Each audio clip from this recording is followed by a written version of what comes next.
Hi friends, ఇంతకుముందు వీడియోలో మనం ఆలూ పొరాటాకి స్టఫింగ్ ఎలా ప్రిపేర్ చేయాలో చూసామండి. ఇప్పుడైతే ఆలూ పొరాటా ప్రిపేర్ చేసేద్దాము. ఇక నేనైతే ఆలూ పొరాటాను మైదా పిండితో చేయట్లేదండి, గోధుమ పిండితో చేస్తున్నాను. ఎందుకంటే మైదా పిండితో కొంచెం గ్యాస్ట్రిక్ ప్రాబ్లం అని ఇలాగా కొంచెం చపాతీలాగా రోల్ చేసిన తర్వాత ముందుగా మనం స్టఫింగ్ చేసిన అంటే బంగాళదుంప స్టఫింగ్ను దీనిలో పెట్టేసి క్లోజ్ చేసి పైన కొంచెం గోధుమ పిండి కానీ మైదా పిండి కానీ చల్లి చపాతీలాగా రోల్ చేసుకుంటే సరిపోతుందండి. ఇది పరోటా కాబట్టి మరీ పల్చంగా కాకుండా కొంచెం మందంగా ప్రిపేర్ చేసుకోవాలన్నమాట.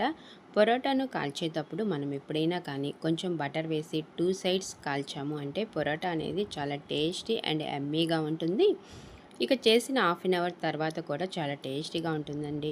ఫైనల్గా అయితే మన ఆలూ పరోటా రెడీ అయిపోయింది. ఇక దీనికి కాంబినేషన్ అంటే ఏమీ అవసరం లేదండి, మనం స్టఫింగ్ పెట్టాం కాబట్టి.